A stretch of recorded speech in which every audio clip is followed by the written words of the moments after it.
Father's Heart.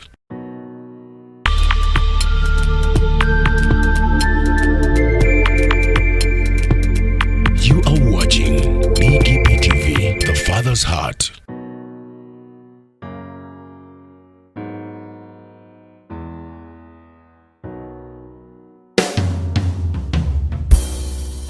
Omuntu yali muyaye, omukubi w'ebikonde, asindika kigaali nga n'enjaga ginywa. Omuntu yakyawa Katonda, Bayibo wagirabira nga agyokya, nga baziri n'abazimu kweka yakyankalana. Obwenzi, obusungu n'enjaga nga bwe bulamu bwe. Naye enjiri ng'emanyi, omuntu ono era yalokoka, naye ate okuva mwattu lwe yalokoka teyadda mabega. Bayiba gisoma nagimalako n'agiddamu, yafuuka omusumba ey'esengebe, okutuusa Mukama lwe yamwesigisa obuweereza obw'omuntu omunda. Asomesa emitima negiwona, abala n'ebibala ne mulaba, talwanira ntalo ze mu mubiri, abatamwagala nga yabaagala. Senfuma yatambula olugendo, basumba banafu ne bafuuka ab'amaanyi, ng'abasajja babayita kisenge. Natandika amakanisa gawerako, kurwa Kristo nakola amasomero, yawandiika obutabo obw'omwoyo, nange nja kubusoma nina okubiyiga. Yalina mukyala we nga mulungi, n'abaana be n'obugagga, n'amawanga nga gatambula, naye yagaana okubyesiga, ne yesiga Katonda. Enjogera bbiri nti nze njagala kufa, njagala kuddayo eri oyo yantuma, era lwali lumu omutume yawummula.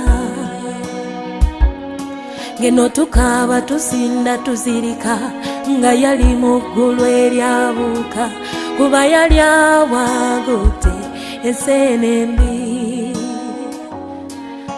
Senfuma yawummula. Okuva lwe yafa nava mu kyejo, omuddu waffe nga yaweereza, nange njagala mpeereze Mukama nga nkyali mulamu.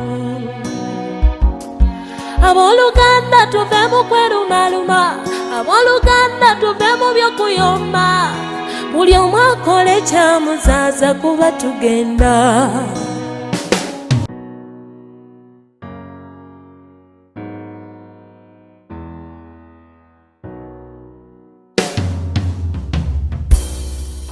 Omuntu yali muyaye, omukubi w'ebikonde, asindika kigaali nga n'enjaga ginywa. Omuntu yakyawa Katonda, Bayibo wagirabira nga agyokya, nga baziri n'abazimu kweka yakyankalana. Obwenzi, obusungu n'enjaga nga bwe bulamu bwe. Naye enjiri ng'emanyi, omuntu ono era yalokoka, naye ate okuva mwattu lwe yalokoka teyadda mabega. Bayiba gisoma nagimalako n'agiddamu, yafuuka omusumba ey'esengebe, okutuusa Mukama lwe yamwesigisa obuweereza obw'omuntu omunda. Asomesa emitima negiwona, abala n'ebibala ne mulaba, talwanira ntalo ze mu mubiri, abatamwagala nga yabaagala. Senfuma yatambula olugendo, basumba banafu ne bafuuka ab'amaanyi, ng'abasajja babayita kisenge. Natandika amakanisa gawerako, kurwa Kristo nakola amasomero, yawandiika obutabo obw'omwoyo, nange nja kubusoma nina okubiyiga. Yalina mukyala we nga mulungi n'abaana be n'obugagga n'amawanga nga gatambula naye yagaana okubyesiga ne yeesiga Katonda. Enjogera bbiri nti nze njagala kufa njagala kuddayo eri oyo eyantuma era lwali lumu omutume yawummula. Ngeno tukaaba tusinda tuzirika nga yali mu ggulu eryabuuka kuba yali awangudde enseene embi. Senfuma yawummula.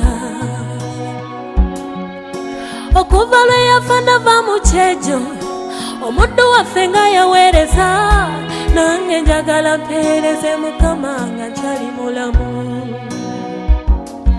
Abooluganda tuve mu kwerumaluma, abooluganda tuve mu by'okuyomba, buli omu akole kyamuzaaza kuba tugenda.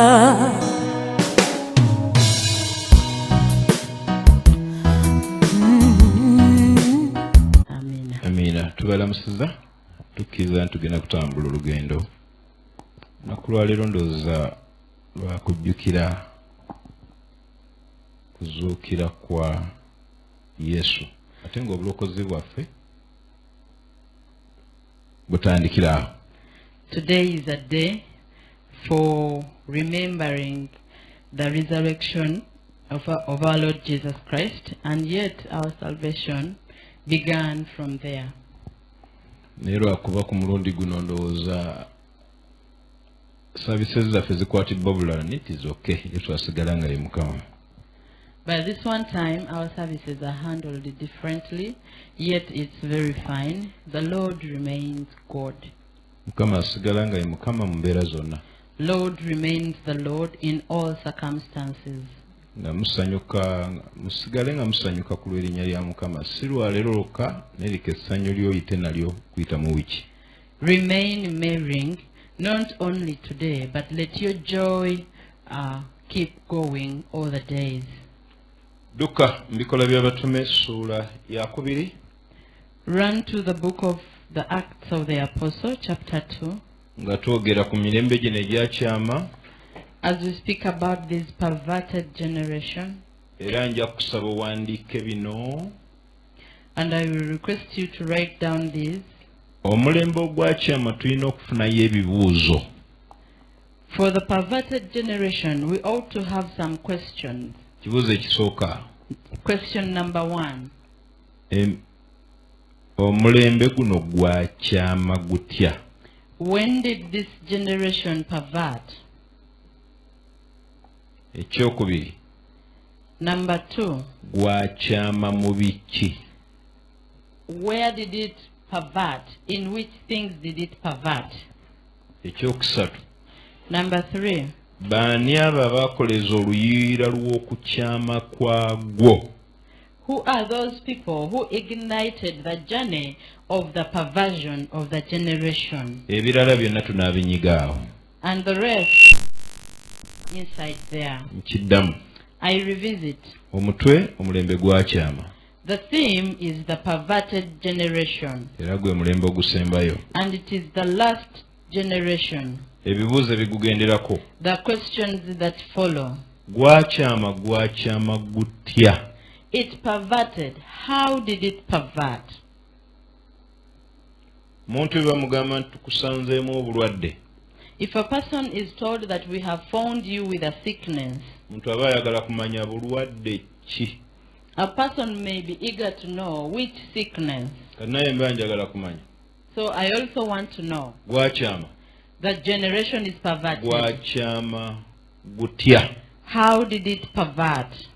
Ekyokubiri. Number 2. Gwakyama mu biki bye nnina okwegendereza leero? Which things are perverted that I have to be careful with today? Ekyokusatu. Number 3. Baani abo abaali ebikozesebwa mu kukyamya omulembe?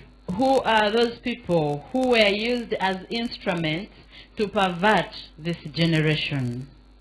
Ebyonna bye tugenda okukwatako bigenda natuyisa mu wiiki eno okuyita mu lunch hour.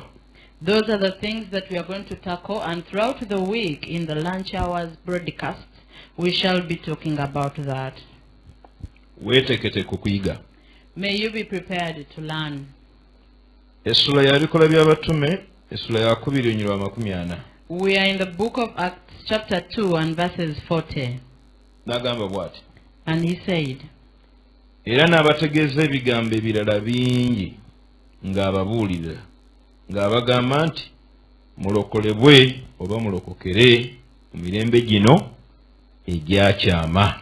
And with many words he testified and exhorted them, saying, Be saved from this perverse generation. Okulokoka musigale nga mulokoka. For salvation, continue in salvation. Naye mumanye nga mutambuza obulokozi mu mulembe ogwakyama. But just know you're moving with salvation in a generation that is perverted. Mu 17 Yokaana, in the book of John 17, okuva ku lw'omukaaga okukka wansi awo, from chapter 6 downwards, 17 Yokaana, John 17, okuva ku lw'okutaano okukka wansi awo, from line 5 downwards, Yesu mwatugambira mbalonze mu nsi temuli ba nsi mbaleseewo mu nsi temufaanana nsi. That's when Jesus tells us that I have chosen you from the world and I have gotten you from the world, but you do not belong to the world. Yokaana 17. That is the book of John 17. Yonna giyitemu. You can read the whole of it. Manye ennaku zino abantu baagalako ennyiririzo kezo kye zoogera. These days people just love the line that says what they want. Ndowooza tulekerawo okubipinga Bible tugirumbe yonna. But let us stop beeping into the Bible. Let us read the whole word. Kati agambye. Now he has said, Mwe mbalonze mu nsi. I have chosen you from the world. Mwe temuli ba nsi. Yet for you do not belong to the world. Mbaleseewo mu nsi. I have left you in the world. Temufaanana ensi. Do not be like the world. Katukigasse ku mulokokere mulembe ogwakyama. So we have joined that scripture with the first one which said, Be ye saved in this perverted generation. Kano kawandiike. You can jot down this. Toyina ky'ogenda kukola. You cannot do anything kusabira mulembe kutereera. to pray for this perverted generation to be good. Nkiddamu. I revisit. Kimanyi mwagala nnyo okusabira amawanga nange ngasabira. I know you very much want to pray for nations. I also do the same. Naye mu mawanga okusinga tusabiramu abo abakkiriza. But in nations, especially, we pray for those people who believe. Ne Pawulo yasabanga munsabire banna munsabire enzigi nnyingi eziguddwawo. Even Paul used to pray and requested the believers, please pray for me, for there are so many doors that have been opened. Ne mu Yokaana 17. Even in John 17, ojja kusangamu ebigambo Yesu byakozesa. you will find the words that Jesus uses. Sabira nsi.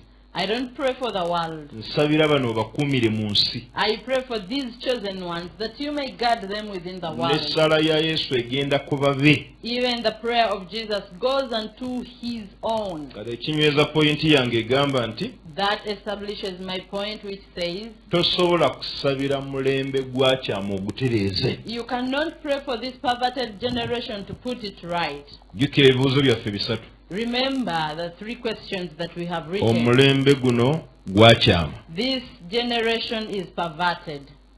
Ekyokubiri. Secondly, gwakyama gutya. how did it pervert? Gwakyama mu biki. And in which corners, in which things is it perverted? Ne baani abaali ebikozesebwa And who are the people abaleetera omulembe guno ogukyama.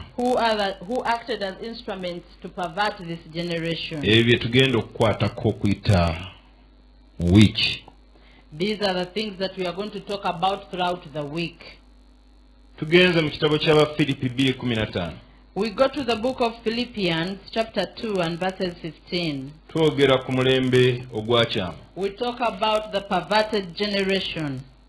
Nze nga Senfuma mu kutegeera kwange okutono kwe nninawo okunyamba okutambula.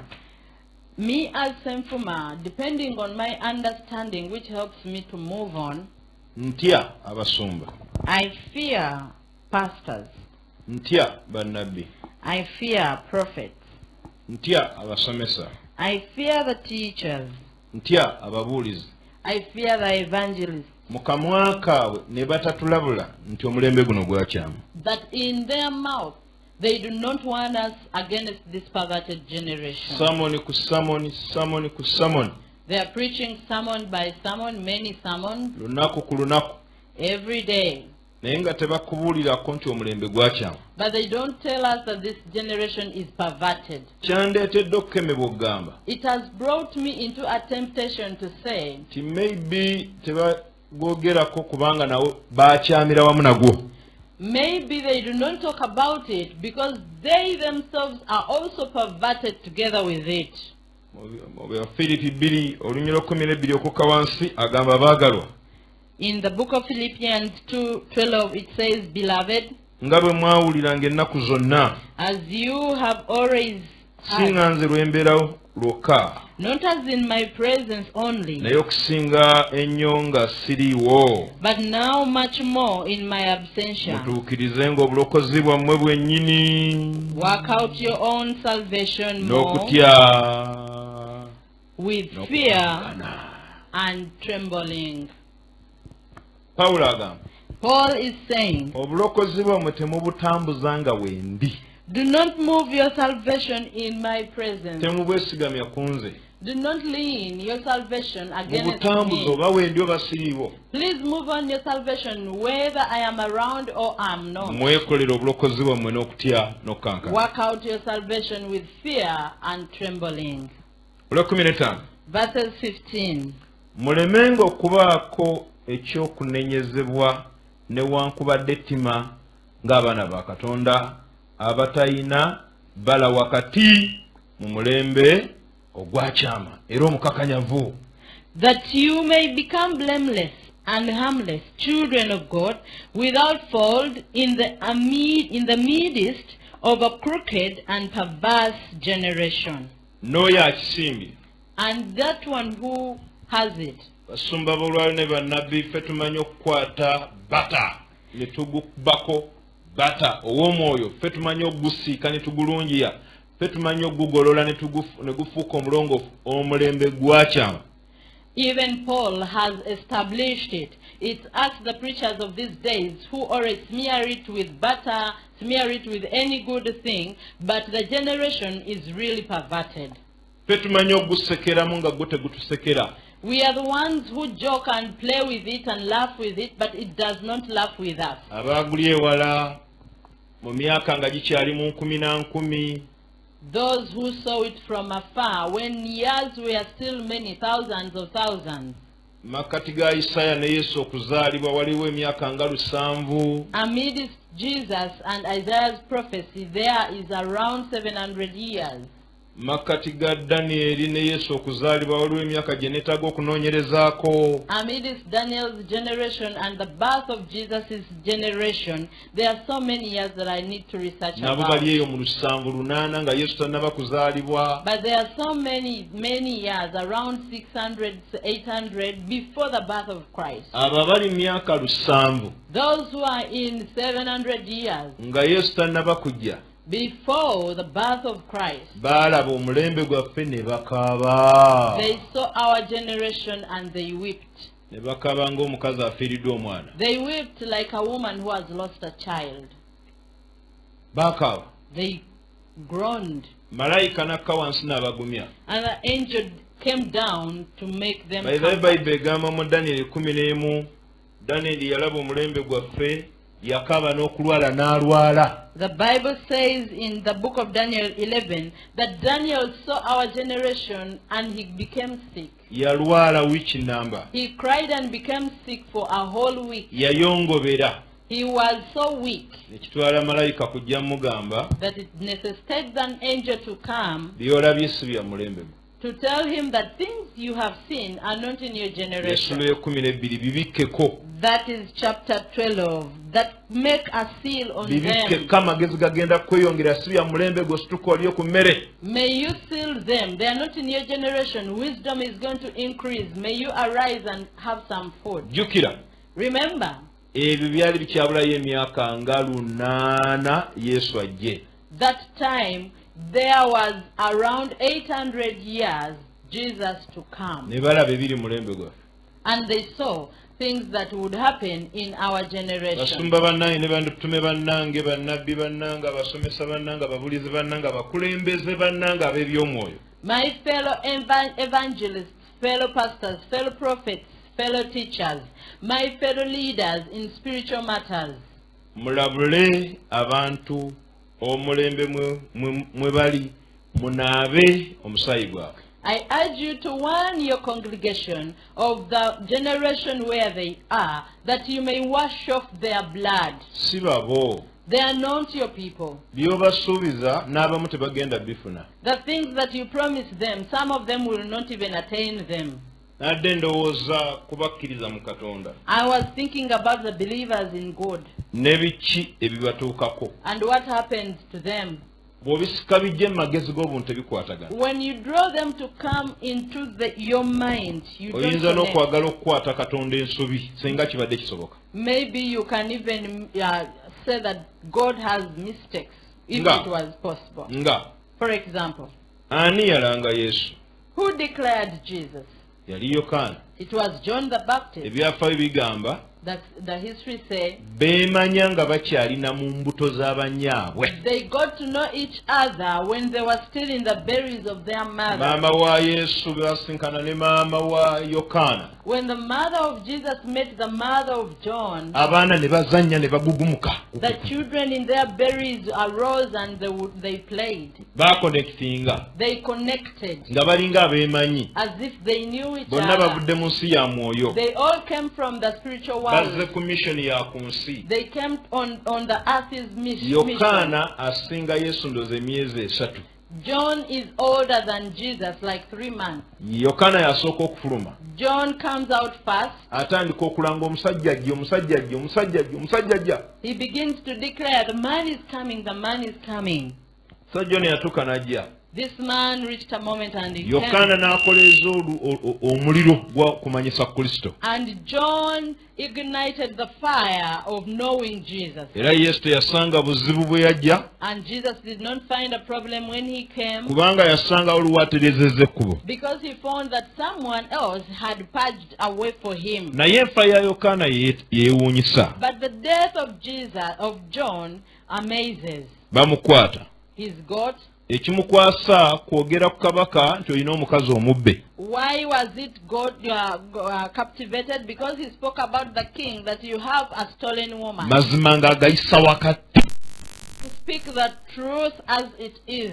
Mwenna banaayogera amazima. All of you who will say the truth. Emitwe gyammwe mugirabe nga bagisazeeko. May you see your heads being chopped off. Oba okwatagane n'ensi. All you can lie or make deceit.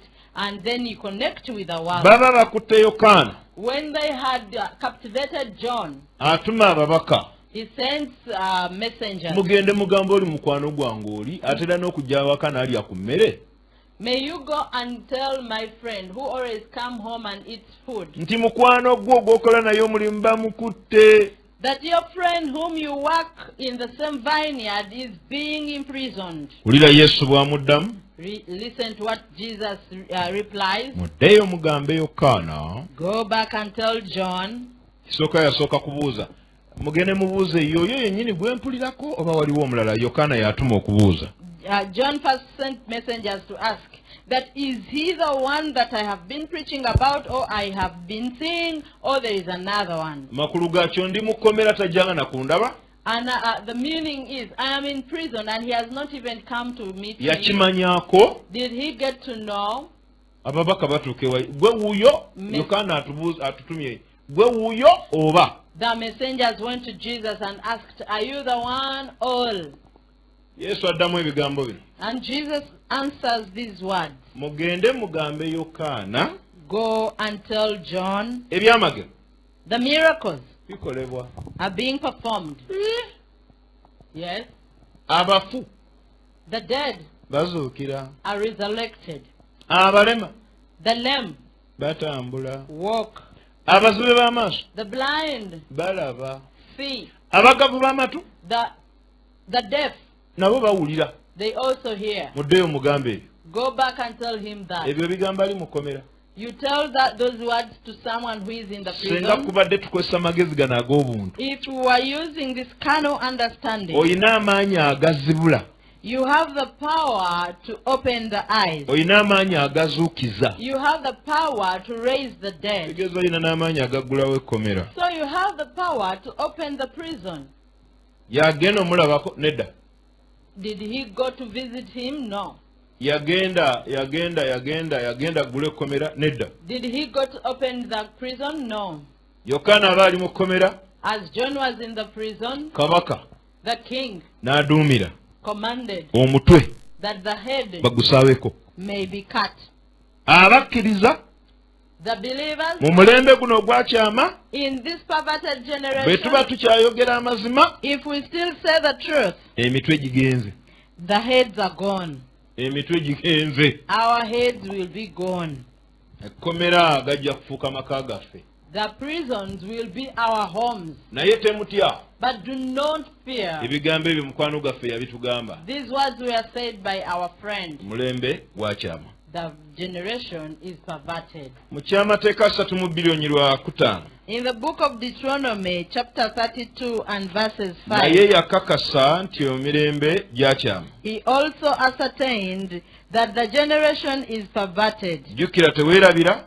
Remember and do not forget, Tuli mu mulembe ogwakyama. we are in the perverted generation. Ekyokubiri. Secondly, Gwakyama gutya. how did it pervert?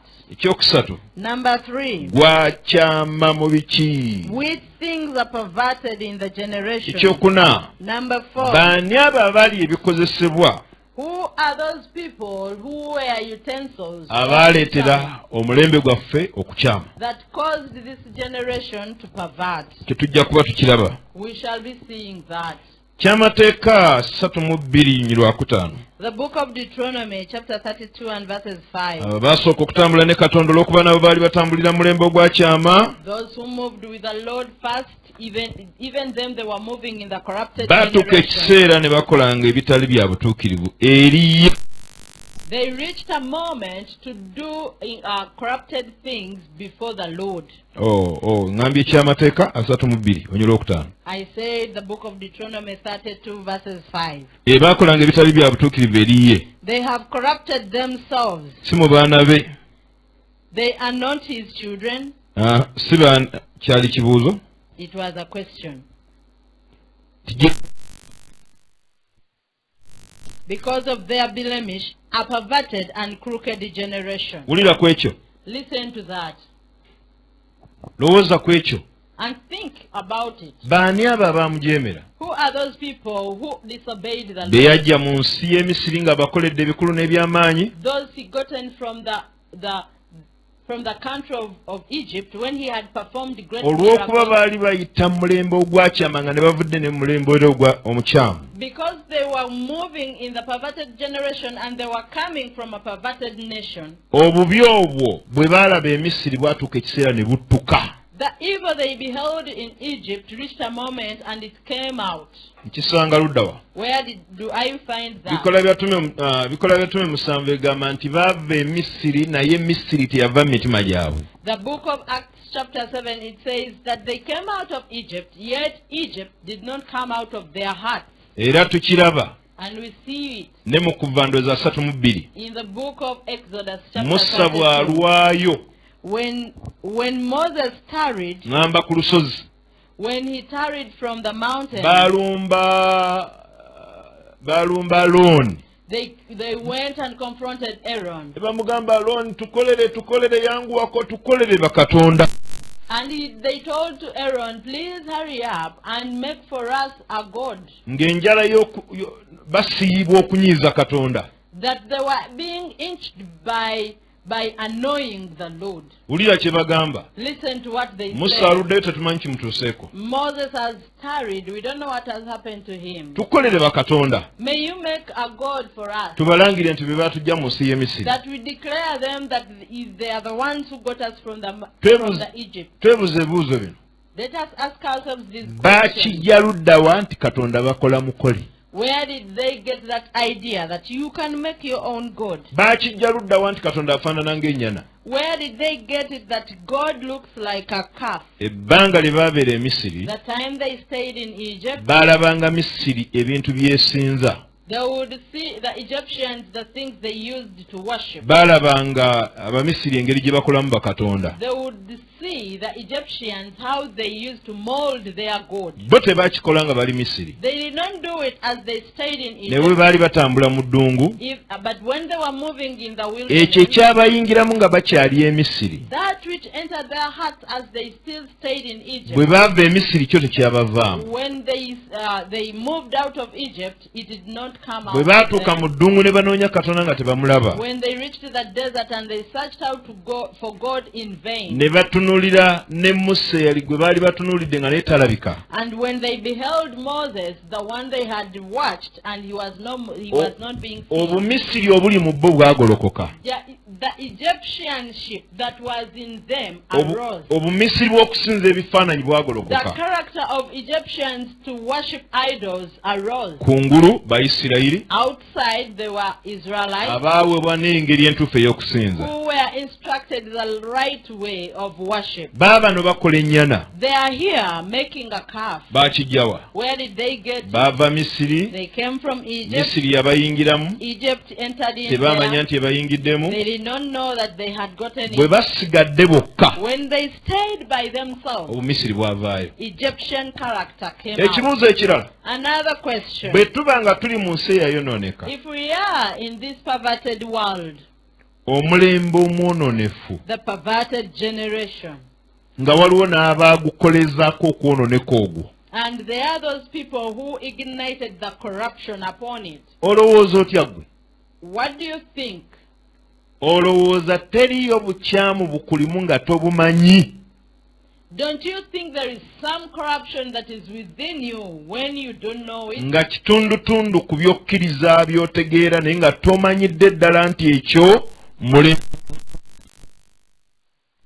It is part of what you believe, but yet it is corrupted, not knowing that this was introduced to you by the corrupt generation. Tujja kikwatako. We shall tackle that. Luka 9:41. The book of Luke, chapter 9 and verses 40. Bino bye bigambo bya Mukama waffe Yesu. These are the words of our Lord Jesus Mu Christ. bigambo bye yayogera ku mulembe ogwakyama. In his words, did he speak of the perverted generation? Omusumba omukulu bw'aba yabyogerako ffe abasumba abato ki ekitutawaanya? If the great pastor spoke about it, what is bothering us, the younger pastor? Abasumba ffe abamukiikiridde ki ekyatulya? We, the pastors who represent Jesus, what has consumed us? Luka 9.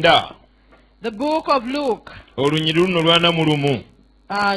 chapter 9 and verse 41. Mbu Yesu n'addamu n'abagamba nti mmwe ab'emirembe egitakkiriza era egyakyama ndituusaawa okubeeranga nammwe n'okubagumiikiriza. Muleete wano omwana owo. Then Jesus answered and said, O faithless and perverse generation, how long shall I be with you and bear with you? Bring your son here. Ani agamba ani? Who is telling who? Yesu yali kubayigiriza be. Jesus speaking to the disciples. Nnyini mwana yamuleetera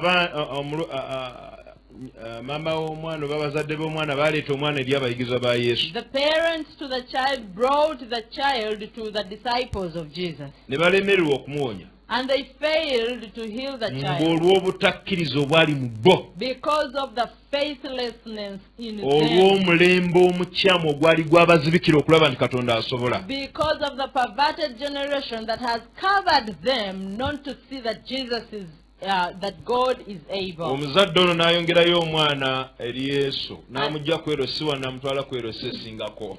And the parents took the child from the disciples and took him to Jesus, from the lower level to a higher level. Naleetedde dde omwana ng'ono abayigiriza abo tebamuwonyeza. I have already brought my son to your disciples, but they did not manage to heal him. Yesu bw'aba ayogera When Jesus is speaking, asookera ku bo he begins with the disciples, bayigiriza be his own disciples. mwaba omulembe ogutakkiriza, You who are of this faithless generation, omulembe ogwayonooneka. the perverted generation. Kati bikwataganira wano okuwonya. How are these things connected to Oli healing? azze wonya mwana addeyo. This one has come, please heal the child and they may go Naye back. Yesu asooka nakulaga lwaki okuwonyezebwa okumu tekubaddeyo.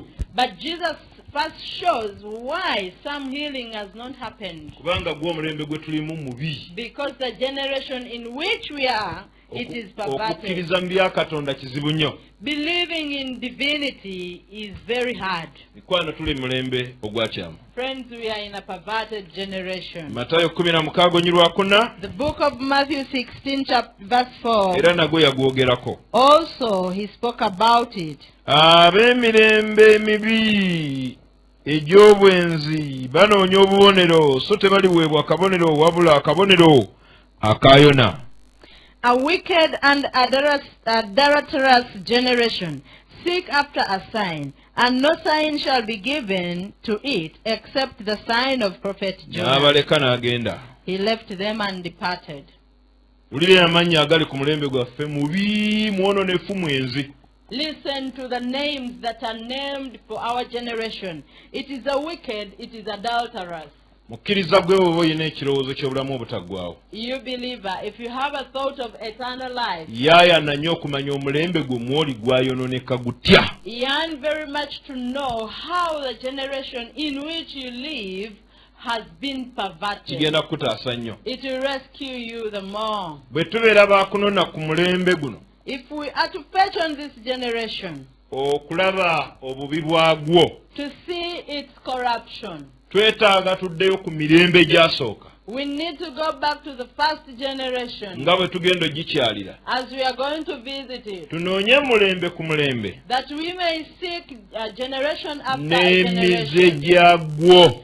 and the habits thereof. Tuddamu bagamba gezaako okulistinga emirembe gino kuba buli mulembe twali agadde ogukyalira tulabe emize gyagwo. We tell you again, please list down these generations because we want to visit every generation and the habits of that generation. Eyakikola Mukama yeebazibwa, ate akikola gezaako giteeka wansi. Whoever did it, may the Lord be blessed, but whoever did not do it, try to jot down the Omulembe generation. ogwasooka okufuga ensi yonna yali Misiri. The first generation that reigned in the over the entire world was Egypt. Ne bwe nti bwe mbimanyi munnange. That is how I know the things.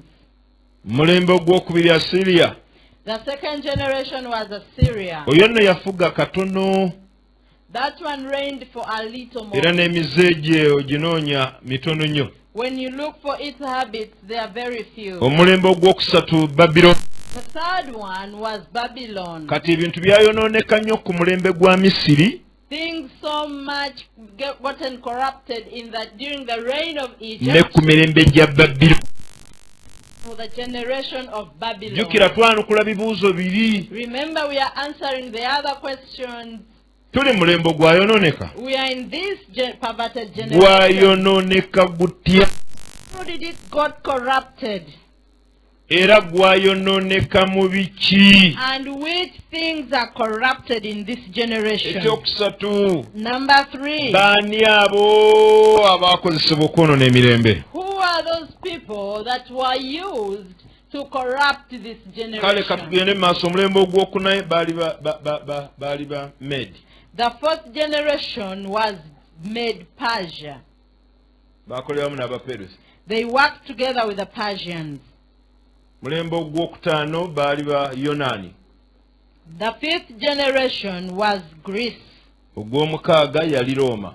And 6 is Rome. Mu mirembe egyo gyonna In all these generations, Yesu azaalibwa ku mulembe gw'Abaroma. Jesus was born during the time of the Romans. Ako keewuunye.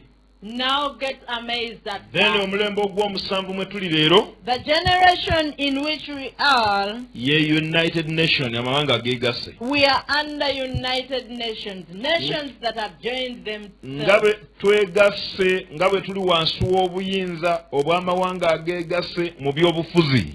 As we are under the leadership of joint nations under politics, Ne mu mize tulinnya mu mize egy'amawanga gonna agaagaali gafuzeeko gy'emize mwe tutambulira.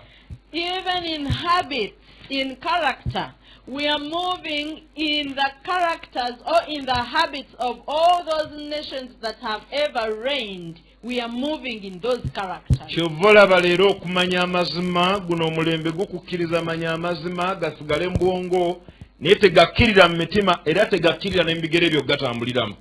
Now this generation tells us, know the truth, get to understand what is true, but let that truth that doesn't go into your heart, even to go down to your feet, that you may walk as the truth Era says. kigambibwa olugendo olukyasinga okubeera oluwanvu wansi w'enjuba. And it said that the longest journey under the Kwe sun kusengula ekintu n'okijja mu bwongo n'okiteeka mu mutima okitambuliremu. is to get something from your mind, from your thoughts, and you get it to your heart, that you may move with it or by it. Era tekikwewunyisa lwaki naffe ababeera ku bituuti abalinga aboogera amazima, abalinga abagezaako okulaga abantu amazima ne be tuba tubulira mwe mbeera aboonoonyi, ffe tubeera abatuukirivu kwega tubakangakanga nnyo. Even it should not scare you when even us who preach the gospel, when we are on the pulpit, we speak the truth, and it's like we are the true people, and for you are sinners, we scare you a lot.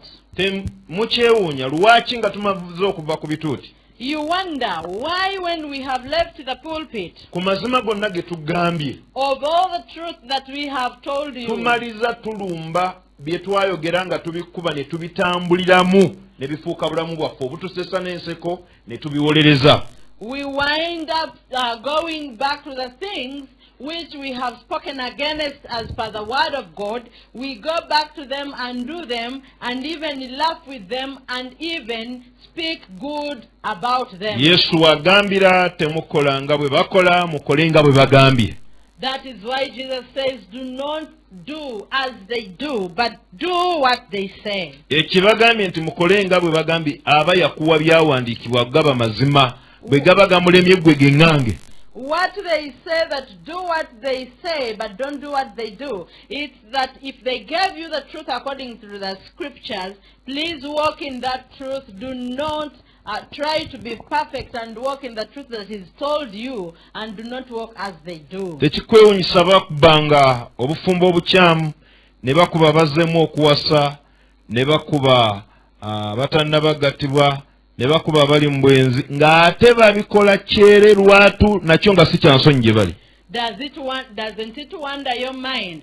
The preachers who used to say it is wrong to marry a second time, it is wrong to walk in adulterous way, it is wrong to remarry in Christianity, yet they are doing it openly, and they are also speaking about it in a good way. Manya mulembe gwe gumuwaludde. Just know it is the generation that is alluring that person. Kitabo kya Yokaana kisooka 2:15. The book of 1 John chapter 2 and verses 15. Ye alina kye yatugamba. He's told us something. Ye yagera bw'ati. He spoke like this. Mbu nti nno nti.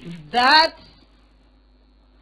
N'alangirira bw'ati. Temwagala newankubadde ebiri mu nsi. Love not the world, even the things which are in the world. Omuntu bw'ayagala ensi okwagala kwa Katonda.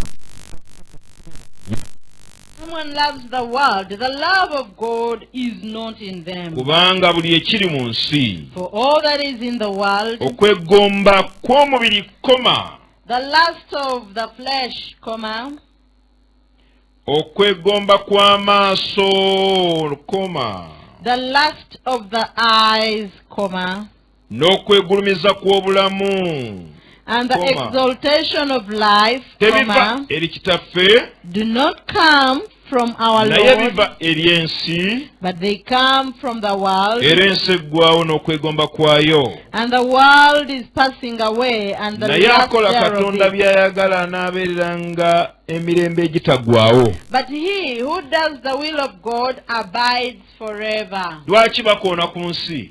Why is it that the world is spoken about? Tuyina ensi mu ngeri bbiri. We have the world in two times. Tuyina ensi obutonde We have the world as the obwo creation. tebwonooneka. That one is never Ensozi corrupted. bwe baaziteeka we ziri, Where the mountains were placed are still there. ennyanja bwe baaziteeka we ziri, Where the oceans were placed, they are still naye there. tuli ku nsi nga sisitimu abaana b'abantu mwe boonoonedde.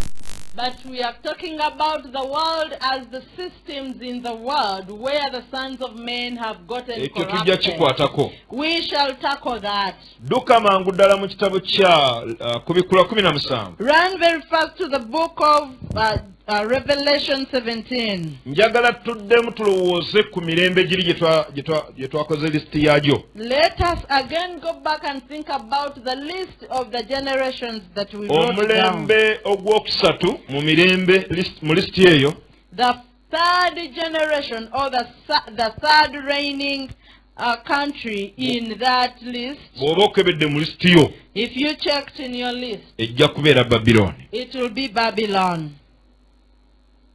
Bwe kiri? Yes. Kyokka ate wano we tugenda okusoma. Yet where we are about to read, Mulembe gwa mukaaga. it is a sixth Era bw'oba generation. okebedde mu lisiti yaffe ojja kugulaba nga yali Roma. And when you check in our list, the sixth generation is Rome. Egyo nno myaka giba mingi nnyo mu makkati ga Babilooni ne Roma okufuga. And there are so many years between Rome and Babylon in Myaka reigning. mingi giri mu lusanvu eyo kumpi. There are so many Lusanvu years. giyinza okuba giyingira n'olukumi. Mingi. Many years apart. Naye kyewuunyisa But what is wano we amazing, tugenda okusoma mu Kubikula 17. where we are going to read in Revelation Ekitabo 17, kino kiwandiikibwa mu mulembe gw'Abaroma, gwe mulembe gw'omukaaga. this book was written during the reign of the Roman Empire, the sixth generation. Kyokka omuwandiisi bw'aba awandiika Yet when the writer is writing, ate ateekamu ebigambo bya Babilooni eyavaako edda. he brings out the words of Babylon, yet Babylon had already left. Era agamba naguno omulembe Babilooni namba. And he says, even this generation, it is the whole Babylon. Nadde ndowooza ku nsonga zino. I was thinking about these issues, Ne ndowooza ebiwuka ennaku ezo ebyatuzinda. and I thought about the insects that confronted us of recent, Bye bayita enzige. which are called the locusts. Kigambibwa enzige buli weegwa It is said that wherever a locust lands, n'essulawo and it sleeps there, nnaku lumu kale lumu bbiri ssatu or 1, 2, 3 days, osobola okigoba n'evaawo you can chase it and it moves. naye eba yalekawo amagi. It leaves the eggs. Lwaki omuwandiisi ono ali ku mulembe gw'Abaroma Why is it that the writer in the generation of Rome ate awandiika ku by'e Babilooni byali ku mulembe ogwokusatu? writes about the things of Babylon, which was in the third Nga mu generation? kuwandiika kwalaga bye biriwo ggwe Babilooni leero. And is writing saying the things that happened in Babylon are the ones happening now. Ng'awandiika Now ku you are the Roma nga Babylon. Babilooni eriwo. He's writing about Rome as Babylon existing. Ebigambo bye bw'ati bw'agamba. These words he says like this. Ne wajja omu ku bamalayika omusanvu abaali balina ebibi omusanvu. Then one of the 7 angels who had the 7 bowls came and talked with N'ayogera me, nange ng'agamba nti jangu wano nange naakulaga omusango gw'omwenzi omukulu atula ku mazzi amangi. saying to me, come, I will show you the judgment of the great harlot who sits upon many waters. Bakabaka b'ensi gwe bayenda nabo n'abo abatuula ku nsi ne batamiira omwenge gw'obwenzi bwe. With whom the kings of the earth committed fornication, and the inhabitants of the earth were made drunk with the wine of his N'antwala mu ddungu mu mwoyo ne ndaba omukazi ng'atudde ku nsolo emyufu ejjudde amannya ag'obuvoze. So he carried me away in the spirit into the wilderness, and I saw a woman sitting on a scarlet beast, which was full of names of blasphemy, ng'erina emitwe musanvu n'amayembe 10, having 7 heads and 10 horns. omukazi ng'ayambadde olugoye olw'effulungu n'olumyufu, era ng'ayonjezeddwa ne zaabu n'amayinja ag'omuwendo omungi ne luulu.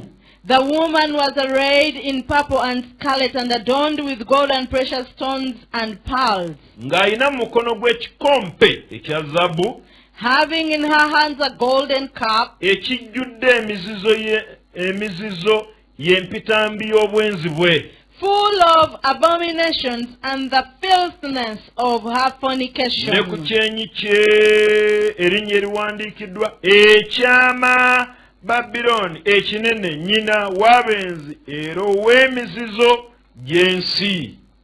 And on her forehead a name was written, Mystery, Babylon the Great, the mother of harlots and of all the abominations of the earth. Ne ndaba omukazi ng'atamidde omusaayi gw'abatukuvu n'ogw'abajulirwa ba Yesu. And I saw a woman drunk with the blood of the saints and the blood of the martyrs of Jesus. Bwe namulaba ne neewuunya okwewuunya okunene. When I saw her, I marveled with a great amazement. Malayika n'aŋŋamba nti ki ekikwewuunyisa? Nze n'akubuulira ekyama ky'omukazi n'eky'ensolo emusitudde, erina emitwe 7 n'amayembe 10. But the angel said to me, Why do you marvel? I will tell you the mystery of the woman and of the beast that carries her, which has 7 heads and the 10 horns. Ensolo eyo yaliwo era tekyaliwo. The beast that you saw was and is not, Era egenda okuva mu bunnya obutakoma n'okugenda mu kubula. and will ascend into the bottomless pit and into perdition. N'abo abatula ku nsi balyewuunya. And those who dwell on the earth will marvel. Abatawandiikibwa linnya lyabwe mu kitabo ky'obulamu kasookedde ng'ensi eteekebwawo. And those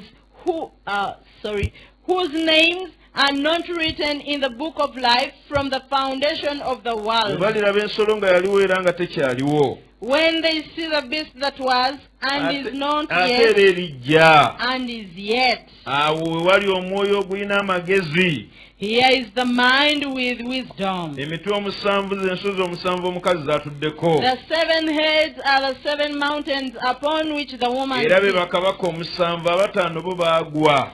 which are the 7 kings. 5 have fallen. Omu ali omulala tannaba kujja. One is, and the other has not yet Era come. bw'alijja kimugwanira okubeerawo ebiro bitono. And when he comes, he must continue a short time. N'ensolo eyaliwo era nga teriiwo, era oyo naye ew'omunaana naye ate ew'oku7 era agenda mu kubula. And the beast that was, is not, is himself also the 8th, and is of the 7th, and is going to perdition. Tulowoozeku ebyo kale. Let us think about those.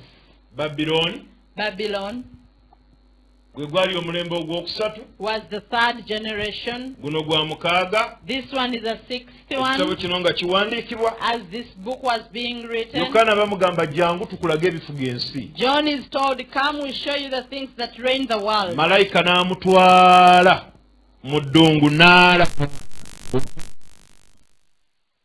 Angel took him in the firmament, and he beheld when there was a lot of corruption. Showed him in the spiritual world that Babylon still exists. Kino kituddusa emisinde This makes us to run very fast okulowooza ku Babiloni. to think about Babylon. Mu Isaaya 48 In the book of Isaiah 48, onyirwa 20 line 20, ojja kusangawo ebigambo bino. you'll find these words. Mufulume Babiloni, mudduke Abakaludaaya, mukibuulire, mukyogerere kino, mukirangirire okutuusa ku nkomerero z'ensi. Isaaya 48 onyirwa 20. Isaiah 48, line 20, and it says, 48:20, Go forth from Babylon, flee from the Chaldeans, with a voice singing, declare and proclaim this. Kambabuuze, Let me ask you a ffe tubeera mu question. Uganda. For us, we stay in Uganda. batugamba batya mudduke Babiloni? Why are we told that you run away from Babylon? Twebererayo mu kyalo ffe. We stay in the villages. Na buli omu kufa akafo gy'obeera okamanya erinnya lyo. And each one of us know where we stay. Isaaya agamba mudduke Babiloni. Isaiah is saying, please run away from Babylon. Yokaana eri atugambye n'alaba mu nsi y'omwoyo ekiko n'omukazi akisudde nga And he's also telling us that in the spiritual world, he saw a woman holding a big golden cup full of the abominations of Babylon. Babiloni wano gye boogerako. Babylon that is being spoken of here si nsi. is not the world, wano the boogera ku country. mize egyakira ku mulembe gwa Babiloni. Speaking about the abominations that came with Babylon that have circulated in the entire world. Bonna obeera wakulokokera mu mulembe ogwakyama weegomba okumanya ebyafaayo bya Babiloni. To be saved in this perverted generation, desire to know the things, the history of Babylon. Immunize yourself about these habits. Bangi kumu mwagala nnyo okumanya ebya 666 bajje balaba batya twongereyo endala twongereyo ne bw'onoobimanya toyina maanyi gabiwa. Now many of you desire to know things of 666. Teach us how to calculate it. Please give us other names. But even if you know all these names and you don't have power in you to overcome. Shall give you, naye toyina maanyi gabiwangula. but you don't have the power to overcome. Toyina na maanyi gabikyusa. You even don't have the power to have the power to cry unto the Lord that he may save you from this weegombe omuntu ayinza okukujjukiza Babiloni.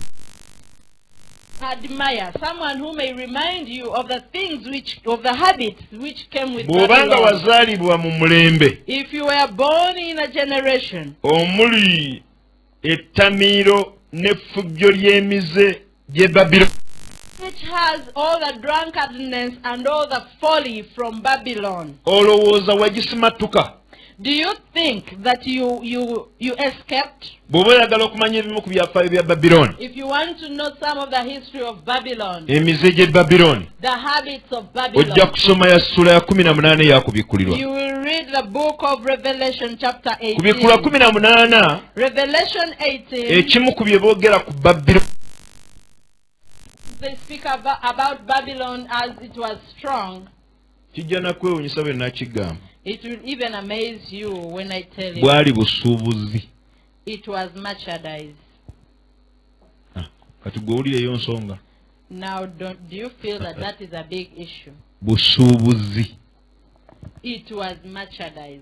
Obusuubuzi nga temulimu n'akatono kakutya Katonda. Merchandise that does not include God at all. Obusuubuzi nga tebulimu n'akatono za Katonda. Merchandise that is not worked upon the principles of God. Obusuubuzi nga temulimu Merchandise that does not trust in God. era ekitabo ekyo tujja kiyitamu nga bwe tunaatugenda mu maaso mu wiiki eno. And as we go on throughout this week, we shall be reading in that book. Bwe kibeera ogwo gwali mwoyo ogwali gufuga Babiloni. It was the spirit that governed, reigned Era nga over gwavuga Babylon. ab'e Babiloni okuviira ddala Katonda. And it drove away all people in Babylon. Tunuulira ensi yonna. Look at the entire world. What thing is reigning over the Kitambuza abantu world? nga n'okudduka badduka. It makes people not to walk, but they just run. Badduka around. n'embuliri nga tebabwaze. They run from their beds without laying Batere there, bagende bakola obusuubuzi. that they may go and work out business. Busuubuzi kibi? Is business bad? Si kibi. It's not bad. Senga oba obutambuliza ku nnono z'obwakatonda. If you move your merchandise with the principles of God, Era ku busuubuzi obwo and in that business, musangirwamu obugagga. it is found wealth. Obugagga kibi? Is wealth bad? Nedda. Not Naye at all. obugagga omutali Katonda Without God ekyo kikoligo. is a yoke. ndowooza osobola okujjukira Luka 12:16. You can remember the book of Luke 12:16. Sajja eyasuubula, The man who made business n'alima, and he dug n'abaza, and he had plenty of n'amenya talent. amawanika, He broke his n'agaggawala, he became very rich n'atuula mu ntebe and ennene, he sat in a rowing chair n'alangirira, and declared, mmeeme yange, my soul, mmeeme yange, my soul, kati nina ebintu now I have property ebisobola okumbeezaawo ennaku zonna. which can make me survive all the Nina day. emmere, I have food, lya, eat, nywa, drink, sanyuka, be merry, kubanga nina ebintu kati. because you have property. Bwe yamalira oluyimba lwe olwo, When he finished that song of his, olunyo lwa 20, Katonda n'amuyita musirusiru gwe. 20, the Lord calls him up and he says, you Musirusiru fool, gwe, you fool, musirusiru gwe. you fool. Weebale kusuubula, Thank you for weebale working kulima, business. Thank you for digging. naye onneerabidde nze, But you have forgotten me, ensibuko y'obulamu bwo. the source of your life. Leero Today, nga weebase, as you sleep, emmeeme ngitwala. I'll take your soul. Obugagga bw'okoze bugenda kuba bwana. The riches you have made, to whom will it belong? Obugagga omutali kutya Katonda, Riches without the fear of God. ekyo bwetyo bwe buvuga abantu. That is how it drives people. Bakola nnyo, They work so hard, misana na kiro, day and night. tebawummula, They don't rest. ne bagaggawala, They grow ne wealthy. banenewala, They grow fast. ne banyirira. They become Amangu good. ddala bwe beerowooza tumaze. When they think that all is done, Katonda n'ayagala obbajjukiza, the Lord reminds them, mwanneerabira nze ensibuko you y'obulamu. have forgotten me, the source of your life. Today, all your labor. Ate bwe mba nkutwala teri akutaasa. And when I am taking you, no one will rescue you. Tubadde tuyita mu kitabo ebitabo awaka. We have been reading in books. Emu ku bitabo bye twayiseemu kye kitabo ky'omubuulizi. One of the books we read was the book of Ecclesiastes. Musajja ono yagaggawala. This man was very rich. Yagaggawala. He was very rich. Byonna yabikola. He did all. Yagezesa kye bayita okubeera n'abakazi. He tried what we call being with women. N'omusajja yagezesa ebintu. This man tried out things. Yalina olubiri ensuku. He had vineyards. He had a palace. Ebidiba by'amazzi. The pools of Amawanga water. okumuzinira amazina. The nations came and Zaabu, feeza. gold and silver. Yagaggawala. He was very rich. Yakozesa ebigambo bino. But he uses these words. Ntegedde. I have known Ebintu byonna wansi w'enjuba. all things beneath the Byonna nabigezesezzaako. I have tried all. Ngenda obitakulo biyingira. When I scratched inside, Ne neebuuza kiki embifunyemu. I asked, what have I gained? Obutaliimu, obusinga obutaliimu, byonna butaliimu na kugoberera mpe. It is vanity, all is vanity and grasping wind. Era amaliza agamba bino byonna nga mmaliriza. And he winds up saying, as I conclude, Kyenzudde kwe kutya Mukama. have found is fear the Lord. Mikwano okugaggawala nga temiriimu Katonda buta.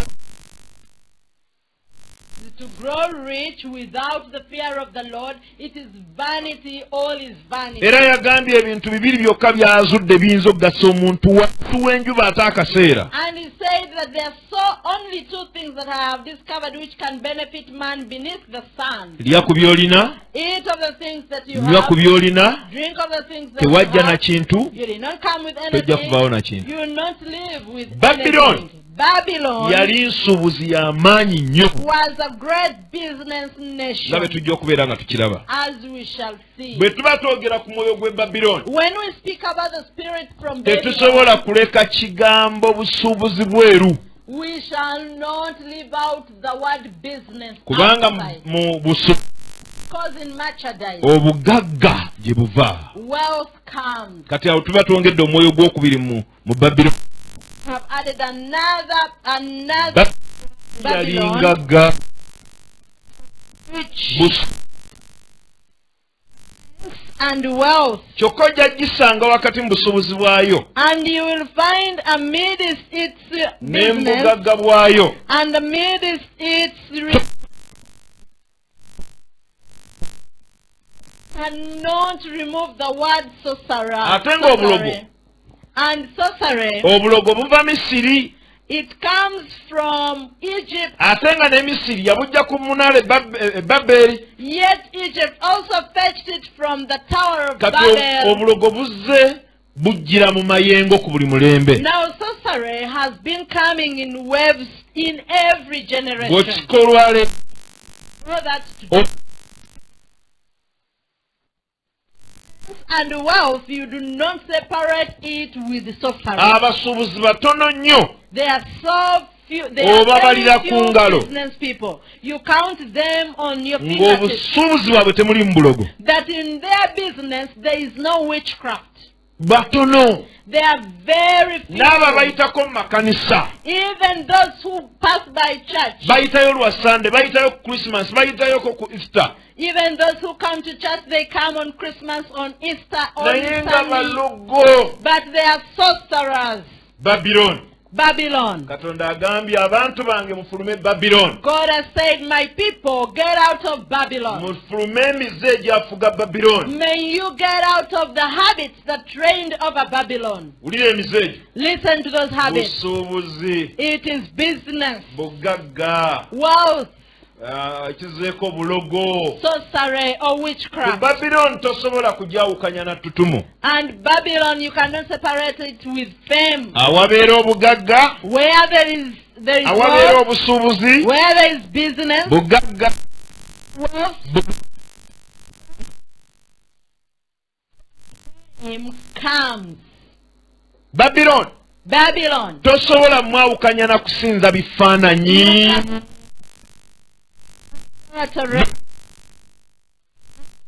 They also write down that habit. Twogera ku mize Babylon gye yajja nagyo. We are speaking of the habits which came with Babylon. Abantu bange nga munaasikira obulamu obutaggwawo mudduke Babylon. My people, if you are to inherit eternal life, run out of Babylon. You run from evil business. Business that is accepted before the eyes of the Lord. You run away from wealth. Obugagga si bubi. Wealth is not a bad Naye thing. Bayibuli erabulanya abagagga obuteesigama bugagga bu. The Bible very much wants the rich not to lean against their wealth. Katonda agaba obugagga, God gives wealth. tayagala twesigame bugagga. He Temiseewo does not ekisooka want us to mukaaga. lean against our riches. Temiseewo ekisooka mukaaga. The book of 1 Peter chapter 1 Katonda and ayagala verse tuwa 6. obugagga. God loves to give us riches, Tayagala twesigame bugagga. but He does not want us to lean against the riches. Abagagga obwesigwa bwabwe bulimu bugagga bwabwe. The rich people, their faith is in their riches. Kyovula Katonda agenda gezesa wonna we twatereka okukkiriza kwaffe ajja kunyeenya. The Lord is going to try and shake wherever we have placed our faith. Luka 9:23. The book of Luke Omuntu 9:23. bw'anjagala yeetikka omusalaba gwe yeefiriza ngoberere. If someone love me, let them take up their cross Babyloni and go yagaggawala nga after me. teriimu n'akatono kwesiga Katonda. Babylon grew wealthy, but they did not trust in the Lord. Omuwandiisi bw'atulabula Temisebe ekisooka 6:17. The book of 1 Timothy chapter 6 and verses 7. Okutirenga abagagga ab'omirembe gya kaakano. Command those who are rich in this present age. Nga naako mu kawandiike mu bintu ebyatawanya Babyloni mwalimu okwegulumiza amalala makyati. That they may command those who are rich in this present age not to be haughty. Oh. Also you note that in this generation you should not be proud, you should not be haughty. Akaddako Babyloni nako yakakola. The next one, Babylon also did wano it. balabula tulabula abagagga They are telling us to warn the rich. obugagga busigaze naye teweegulumiza Retain your rich, but do not exalt yourself. newankubadde okwesigama ng'obugagga Not to trust in the uncertain obutali bwa riches lubeerera that is not certain, wabula katonda gwe tuba twesigamako but in the living God, atuwa byonna olw'obugagga tulyoke twesanyusenga olw'ebyo who gives us richly all things to enjoy. era obalabulenga bakolenga obulungi You want them to do good, babeerenga bagabi that they may be rich babeerenga in good works, abagagga mu bikolwa ebirungi that they may be rich in good works, babeerenga bagabi ready to give, nga basanga kimu willing to share, Babylon and be united. Babylon yalemwa okwesiga katonda failed to trust in the Lord, n'eteeka obwesigwa bwayo mu bugagga and it placed its riches in God. ekwano nga tugenda In okusaba riches. As we are going to pray, eno mulamu obw'omubiri waliwo kibayita dwaming in this physical life there is what they call deworming. kuba kweyoza kukola kutya Kujja biwuka mu- okujja Deworming is removing those infectious ndowooza things in our body. ndowooza nti n'ebyomwoyo tulabika tulina bye twalya nga tulimu ebiwuka by'e Babiro I think in the spiritual world there are things that we have feasted on which have the insects from twetaaga Babylon. spiritual dwaming We need a spiritual deworming. nga tumaze okumanya biki bye twejjamu After knowing the things that we should get rid of. sikontanye na bugagga bujjidde makubo ga katonda I don't contradict with riches that come in the way of the Lord. ekyo si kyenjogeddeko That is not what I am kubanga saying. nkimanyi era nkimanyi ate nga nkimanyidde ddala Because I know, yet I know. Since I know it very kaseekago well. kinzijukize nkimanyi I don't need you to remind me, I know it. oba wakyerabira nze kale kankikujukize Oh, nkikuweereko for you have n'ekyawandiikibwa forgotten, let me remind you and give you katonda the agaba scripture. obugagga God gives wealth. obugagga obuva eri katonda obwenjagala I love wealth that is from the Lord. obugagga obuva eri katonda bwe nkwagaliza I love the wealth that is from the Lord, and I wish you the same. 8:17 ngero The book of Proverbs, chapter 8 and verses 17. njagala abo abanjagala n'abo abanyikira okunoonya balindaba I love those who love me, and those who seek me diligently will find me. obugagga n'ekitiibwa biri nange Riches and honor are with me. weewaawo obugagga obwenkalakkalira ng'ate buli mu butuukirivu Enduring riches and righteousness. ebibala byange bisinga zaabu ennungi My fruit is better than gold. weewaawo nayo zaabu nnungi Yes, than fine n'amagoba gold. gange gakkira ffeeza ennonde And my revenue than choice silver. ntambulira mu kkubo ery'obutuukirivu wakati mu mpende ez'okusala emisango I traverse the way of righteousness in the midst of paths of justice, ndyoke mpe abo abanjagala okusikira ebintu that I may cause those who love me to era inherit nzikiza wealth, amawanika gaabwe that I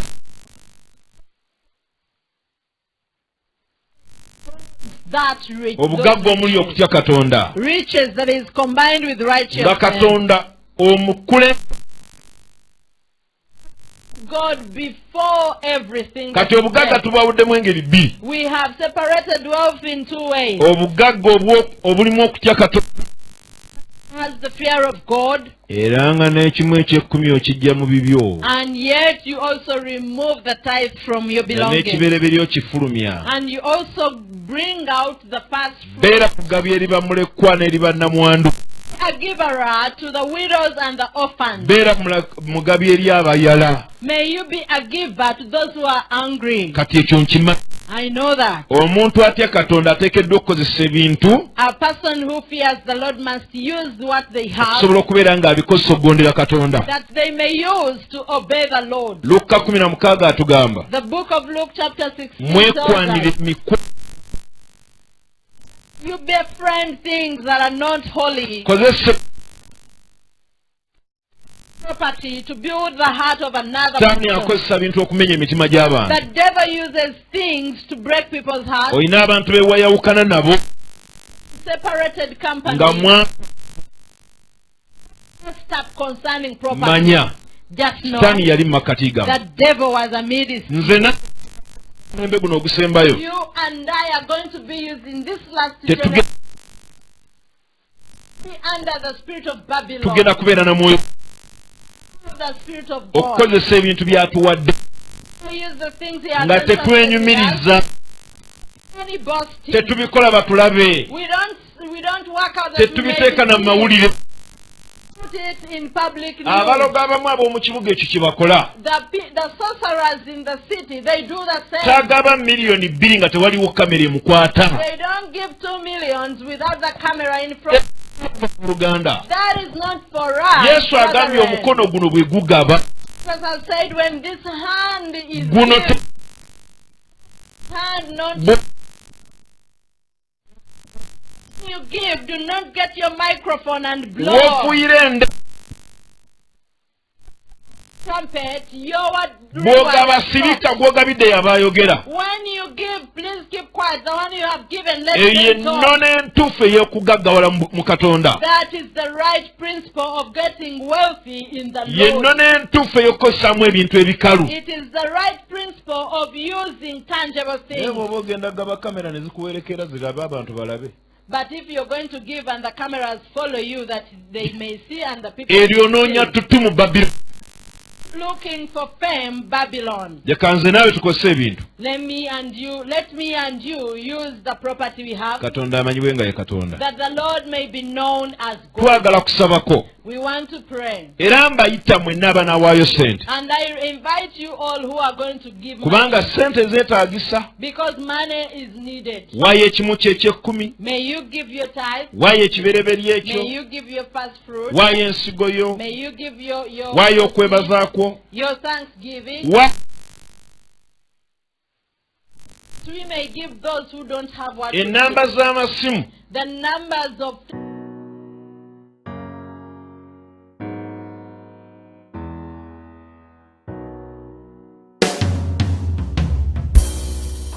Omuntu yali muyaye, omukubi w'ebikonde, asindika kigaali nga n'enjaga ginywa. Omuntu yakyawa Katonda, Bayibo wagirabira ng'agyokya, ng'abaziri n'abazimu kweka yakyankalana. Obwenzi obusungu n'enjaga nga bwe bulamu bwe. Naye enjiri ng'emanyi, omuntu ono era yalokoka, naye ate okuva mwattu lwe yalokoka teyadda mabega. Bayiba gisoma nagimalako n'agiddamu, yafuuka omusumba ey'esengebe, okutuusa Mukama lwe yamwesigisa obuweereza obw'omuntu omunda. Asomesa emitima ne giwona, abala n'ebibala ne mulaba, talwanira ntalo ze mu mubiri, abatamwagala nga yabaagala. Senfuma yatambula olugendo, gasumba banafu ne bafuuka ab'amaanyi, ng'abasajja babayita kisenge, natandika amakanisa gawerako. Ku lwa Kristo nakola amasomero, yawandiika obutabo obw'omwoyo, nange nja kubusoma nina okubiyiga. Yalina mukyala we nga mulungi, n'abaana be n'obugagga, n'amawanga nga gatambula, naye yagaana okubyesiga, ne yeesiga Katonda. Enjogera bbiri nti nze njagala kufa, njagala kuddayo eri oyo yantuma, era lwali lumu omutume yawummula. Ngeno tukaaba tusinda tuzirika, nga yali mu ggulu eryabuuka, kuba yali awangudde enseene embi. Senfuma yawummula. okuva lwe yafa nava mu kyejo omuddu waffe nga yaweereza nange njagala mpeereze Mukama nga nkyali mulamu. Abooluganda tuve mu kwerumaluma, abooluganda tuve mu by'okuyomba, buli omu akole kyamuzaaza kuba tugenda.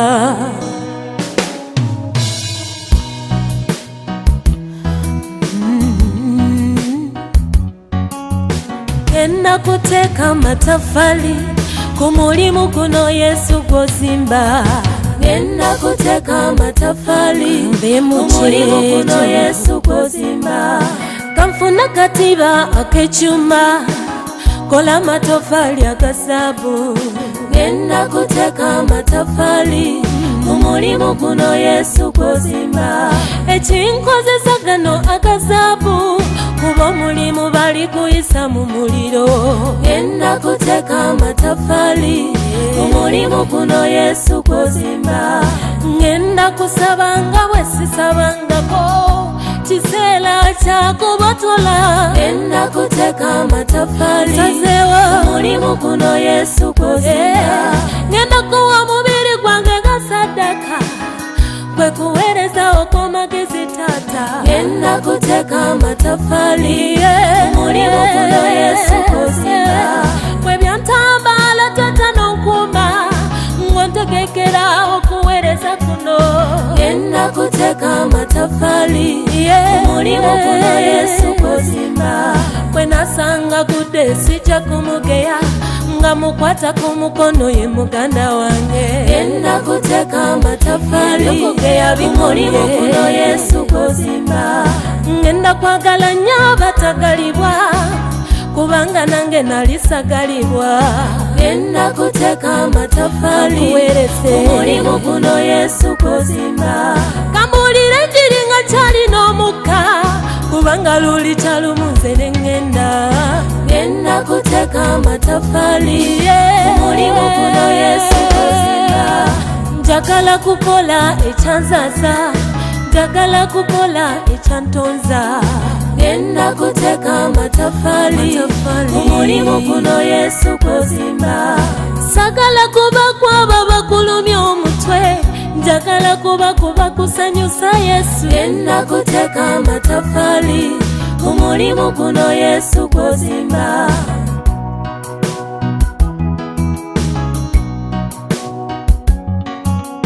Genda kuteeka amatafali ku mulimu guno Yesu gw'ozimba. Taata kankuweereze, kankuweereze omulungi wange, kankuweereze gwe yankuuma okuva mu buto, kankuweereze n'ontegekera obuweereza, kankuweereze sigenda kwekiriranya, kankuweereze kankuweereze nanoonya omutima gwo, kankuweereze Katonda wange, kankuweereze kyoyagala nga kinkola, kankuweereze Kristo wange, kankuweereze sijja kutiririra, kankuweereze nga kyalina omukka, kankuweereze tomala ennaku zange, taata kankuweereze ni mulamu lwa buweereza, kuweereze ne sente zange, kuweereze n'obulamu, kuweereze n'ennyumba yange, ngenda kukuwa obute, weyanjagala okuva mu buto, nga lwaki sikuweereza, wenzija muwala gy'oli, nga lwaki sikujulira, njagala amawanga gakumanye, njagala ensendo bakumanye, osaanira kuweereza Katonda wange, njagala kuba nno kwabo abali wangula ensendo, sabakawa bakabakasewo, saba onsobozese omwoyo omutukuvu, saba onsobozese taata kampeereze ni mulamu lwa buweereza, wanwanira entalo eziwera, totegeka obuweereza buto, omubiri tekundima,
Father's Heart.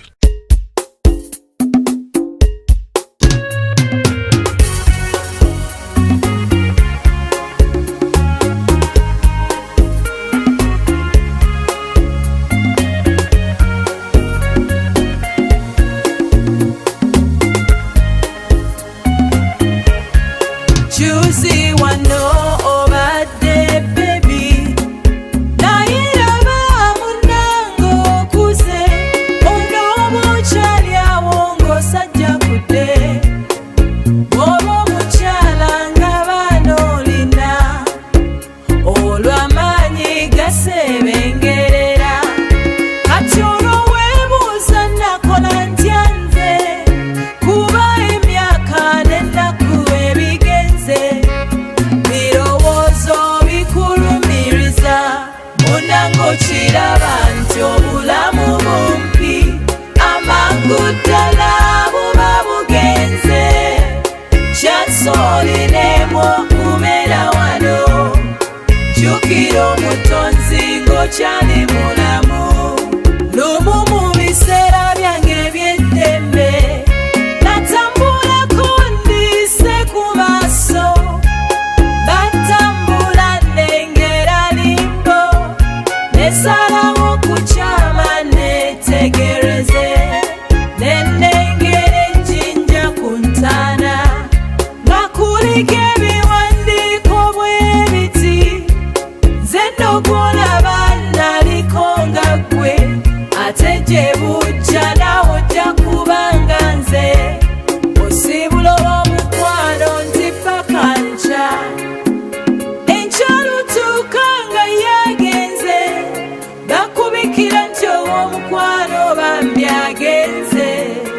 Olwo ensi ne kufundirira, buno obulamu bulinga kimuli, leero kirungi enkya kiwotofu, bakubina eby'ensi n'okwekusa, olunaku luli tebiri kuyamba.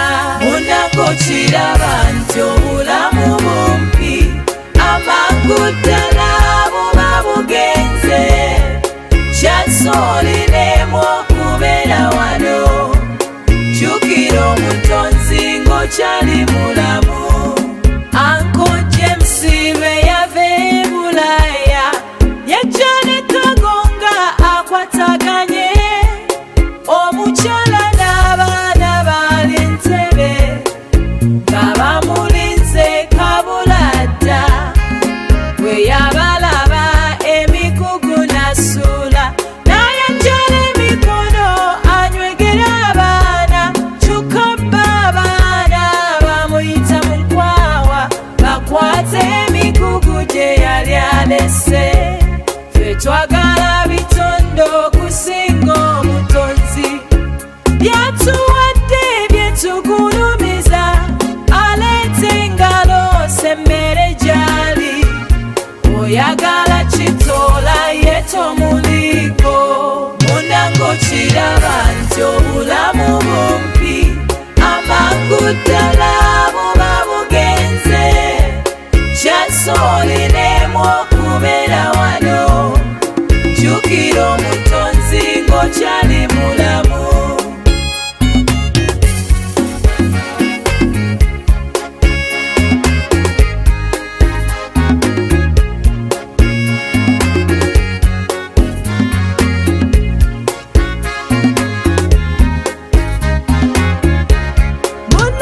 kiraba amangu ddala ojja kuba toliiwo kyasolinebweti jjukira katonda ng'okyali mulamu abagenze bangi naye balazeewa jjukira omutonzi ng'okyali mulamu kikugasa ky'okulya ensiro fira omwoyo gwo jjukira omutonzi ng'okyali mulamu fe abamukkiriza tuli mulaba yesu jjukira omutonzi ng'okyali mulamu sagala ogambe nti tewamanya munnange jjukira omutonzi ng'okyali mulamu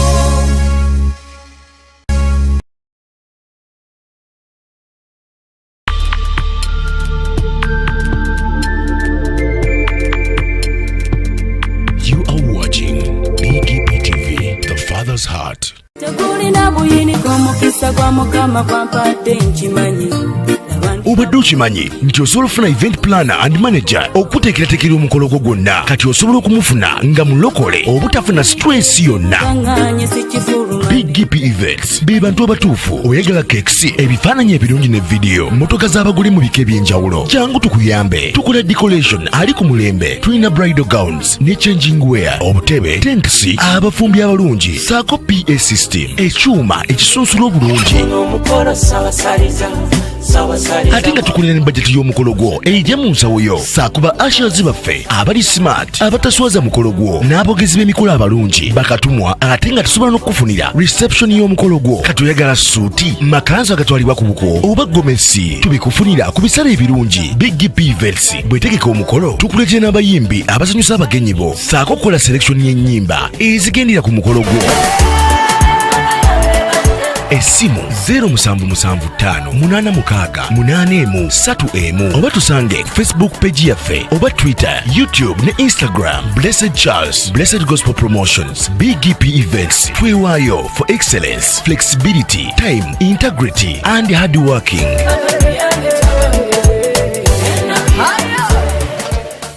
BGPevents, likinga, subscribinga, oba ogoberere era oyanirize n'omulala byonna bya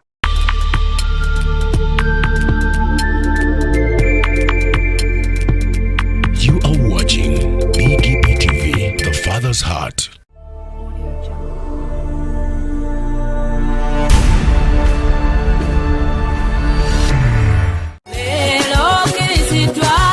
Obadde weebuuza omuntu asobola okukwasaganya omukolo gwo ne gunyuma nga tofunye na stress. BGPevents be bantu abatuufu bategesa emikolo mingi ate nga tebasosola omuli embaga okwanjula obubaga obutonotono obw'enjawulo. Blessed Gospel Promotions and Events era ebategeka ebivvulu crusades, conferences, zisemina ate nga bapromotinga n'abayimbi n'ennyimba eza gospel yekka. Balina ba ushers abalungi abalokole abataswaza mukolo gwo bakolera selection y'ennyimba z'oyagala eza gospel gwazagala ku DVD oba ku ka flash oyagala nnyimba za mikolo za Christmas oba za kabagako zonna bazikuselektingira batuukirire gwayagala audio oba video production, music direction, okuwandiika ennyimba oyagala sindika message nnyingi bakola graphics ne designing. Balina ne ba service providers abeesigwa beweetaga ku mukolo gwo. Blessed Gospel Promotions and Events bw'obawa omukolo gwo tewejjusa gwabaagala bakubire ku ssimu noti 7758681 obagenda ku Facebook page yabwe Blessed Charles, Blessed Gospel Promotions, BGPevents, excellence, integrity, time and hard working.